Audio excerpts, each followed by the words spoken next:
No? No? Okay. Hello everyone. So many of you are here today, that's beautiful.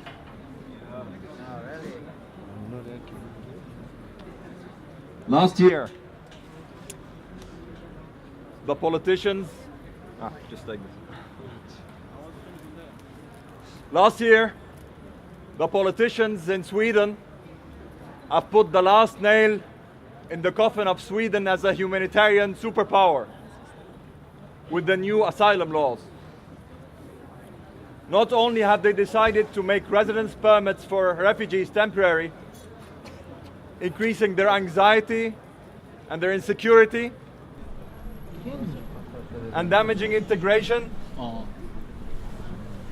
but for some reason, they thought it's okay to separate families. So they decided to stop family unification. So currently, it's legally no longer possible for most refugees in Sweden to be rejoined with their families. But that was not enough. So they set up border control.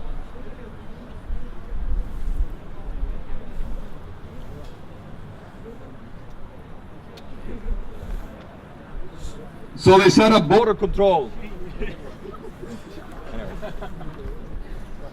So desperate family members who are trying to cross to the rest of their families in Sweden are no longer able to do so.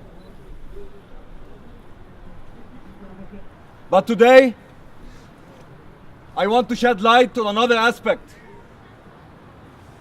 because the attack on the right to asylum has a deeper level. The unspoken law that is practiced on daily basis, the deportations to unsafe countries. In Europe, by the law, if you come from a third country and face real risk of serious harm in your country of origin, you are granted asylum. But unfortunately, it's left to the host country to decide which countries are safe and which countries are not. So no matter how dangerous a country actually is, if the host country says it is safe, then it's officially considered safe. I want to talk about the case of Afghanistan and Iraq, two countries which are consistently ranked by think tanks and international organizations as among the most dangerous countries in the world. Iraq is in the middle of a war that has claimed the lives of over 40,000 people during the last couple of years and displaced and injured far greater numbers. In the first half of this year alone, there has been more than 20 terrorist attacks in Iraq. Afghanistan is also in the middle of a war. Well, the Taliban are not only battling the government, but they are terrorizing ordinary people. They could easily kill your father, claim your home over a land dispute. Those countries are not safe for anyone or by any standards. And if you belong to a minority group, then you are in even more danger. So, the humane thing to do, the logical thing to do, even the lawful thing to do, would be grant refugees from these countries asylum. And I'm sure many people in Sweden think that this is already the case. But sadly, they would be wrong. In 2015, Only 35% of Afghani asylum seekers in Sweden received asylum. And only 20% of Iraqi asylum seekers.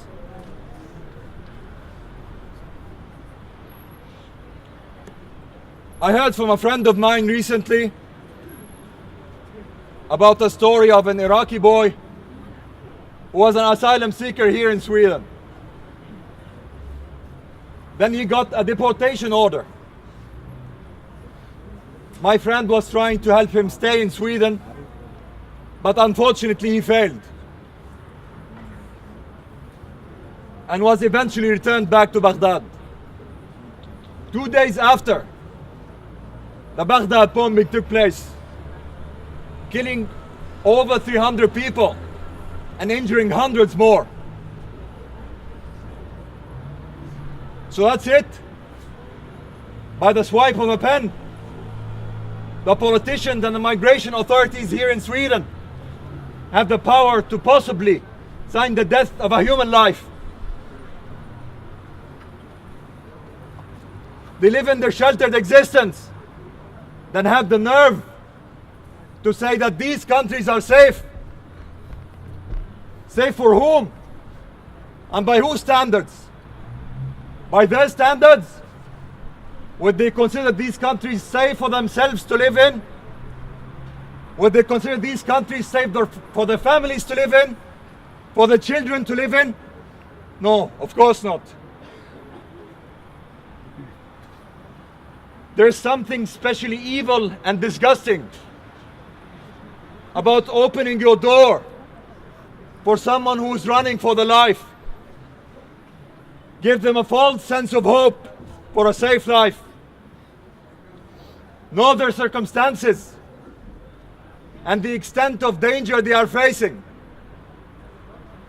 Then look them in the eye and still decide to kick them out, to face that very danger again. I wonder, when they are making these decisions, how do they evaluate them? If there's a 50% chance of survival, it's okay, but not less? Or is a 60% chance of survival? Or is it 70? How much of a gamble can we take on a human life?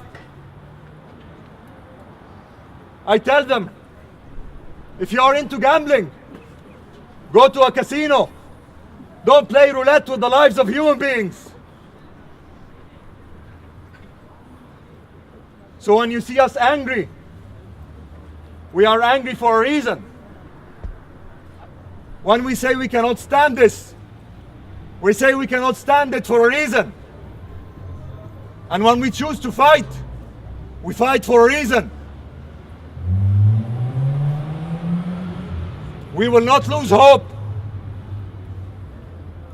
We will continue the struggle, no matter how long it takes. We will keep resisting. But it's not an easy struggle. So I ask every one of you who believes that those policies do not represent them, every one of you who values the life of a human being, please don't be silent. Please join us, and together we can steer things in the right direction. Thank you.